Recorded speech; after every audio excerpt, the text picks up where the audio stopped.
السلام علیکم سیدہ سینٹر کے پیارے ناظرین، امید ہے آپ سب خیریت سے ہوں گے۔ ایک اور پراسرار اور بھیانک کہانی کے ساتھ حاضر ہیں۔ دیکھیے اور شیئر کیجیے اور ہمارے چینل سیدہ سینٹر کو سبسکرائب کر کے بیل آئیکن کو دبائیے، آل نوٹیفیکیشن پر کلک کر دیجیے گا۔ یہ واقعہ مجھے جب بھی یاد آتا ہے میرے رونگٹے کھڑے ہو جاتے ہیں۔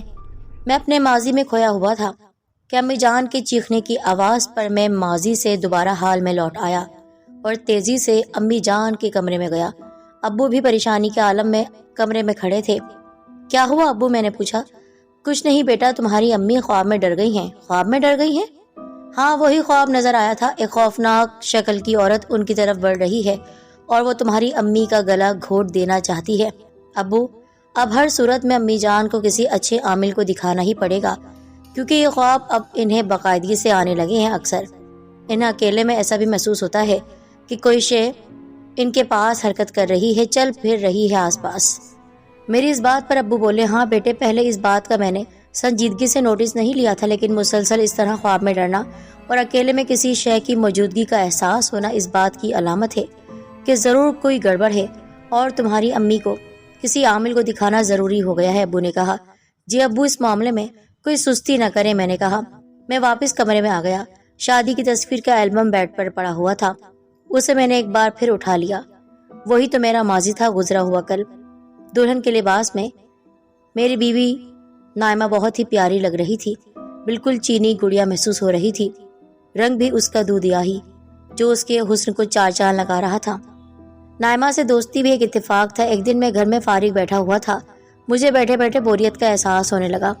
میں نے چند میسج بنائے اور اپنے دوستوں کو بھیج دیے۔ ایس ایم ایس کیے مجھے ابھی چند منٹ ہی گزرے تھے کہ ایک اور ایس ایم ایس آیا۔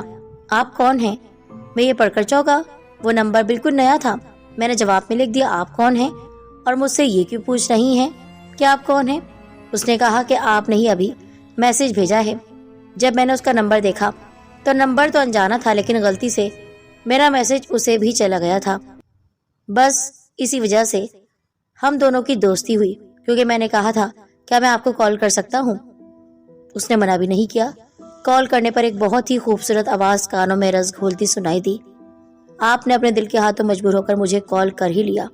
اس کی آواز سن کر مجھے اور حوصلہ ہوا۔ میں نے کہا، ہاں۔ میں نے سوچا جس کو میں ایس ایم ایس کرتا ہوں اس کی آواز سن لوں۔ پھر کیسی لگی میری آواز؟ آواز بہت اچھی ہے۔ کہاں پڑھاتی ہو؟ اتنی جلدی مجھ تک پہنچنا چاہ رہے ہو؟ ارے ابھی تو صرف میں نے اجازت دی ہے کہ تم مجھے کال کر لو، مجھ سے بات کر لو۔ ایسا لگتا ہے کہ فوراً مجھے حاصل کرنا چاہتے ہو۔ آواز سن کر تو یہی محسوس ہو رہا ہے۔ خیر، اس طرح ہماری زندگی گزرتی رہی اور میری اور اس کی باتیں چلتی رہیں۔ ابو کی کمائی اس وقت اتنی نہیں تھی کہ میں اسے مہنگے ریسٹورنٹ میں لے کر جاتا۔ اب تک اس سے میری غائبانہ ملاقات ہوئی تھی، یعنی آمنے سامنے نہیں ہوئی تھی، لیکن نائمہ سے بات کرنے پر میرے دل میں بڑی خوشی سے محسوس ہوئی تھی۔ اس کیفیت کو لفظوں میں بیان کرنا مشکل ہے۔ وہ رات بھی بہت اچھی گزری۔ رات بھر میں اسے خواب میں دیکھتا رہا۔ مجھے وہ بہت حسین لگ رہی تھی۔ 2-3 دن کیسے گزرے میں ہی جانتا ہوں۔ ایک دن بہت پہاڑ سا محسوس ہوا۔ پھر میں نے اس سے کہا، میں تم سے ملنا چاہتا ہوں، اور مقررہ دن ملاقات کے لیے ہوٹل پہنچ گئی۔ وہ ہم دونوں نے ایک دوسرے کو دیکھا نہیں تھا، اس لیے طے ہوا تھا کہ ہم صبح جو لباس پہنے اس کی تفصیل ایس ایم ایس کے ذریعے ایک دوسرے تک پہنچا دیں۔ اس نے جو مجھے بتایا تھا وہ اسی لباس میں تھی۔ میں دیکھتے ہی پہچان گیا کہ وہ نائمہ تھی۔ زیادہ انتظار تو نہیں کرنا پڑا۔ وہ میری طرف جھکتے ہوئے بولی، میں ابھی آیا ہوں۔ میں نے صاف جھوٹ بولا، حالانکہ میں 1 گھنٹہ پہلے پہنچ گیا تھا۔ میں سوچ رہی تھی کہ لیٹ ہو گئی ہوں، کہیں تم میرا انتظار کر کے بیزار نہ ہو جاؤ۔ وہ ہنستے ہوئے بولی، انتظار میں بھی ایک لذت ہے، یہ وہی جانتے ہیں جو کسی کا انتظار کرتے ہیں۔ لگتا ہے مجھ سے ملاقات کرنے سے پہلے کسی اور کے انتظار کا تجربہ کر چکے ہو۔ نہیں، ایسی کوئی بات نہیں۔ میں اپنی بے وقوفی پر گھبرایا۔ انجانے میں نے بات کہہ دی تھی۔ تیر کمان سے نکل چکا تھا اور مجھے اپنی بات کو سنبھالنا تھا، اس لیے سنبھل کر بیٹھ گیا۔ ارے اس طرح گھبرا کر میری بات کی تصدیق کر رہے ہو؟ یقین کرو، میری زندگی میں آنے والی تم پہلی لڑکی ہو۔ اس سے پہلے میں کسی لڑکی سے اس طرح نہیں ملا، نہ ہی اس کا انتظار کیا ہے۔ ارے میں تو مذاق کر رہی تھی اور تم سنجیدہ ہو گئے۔ میں نے یقین کر لیا ہے کہ تم نے آج تک کسی لڑکی سے ملاقات نہیں کی۔ وہ مسکرائی۔ نائمہ کے اس طرح کہنے پر مجھے کس قدر سکون ملا اور میرے چہرے پر اطمینان کی لہر دوڑ گئی۔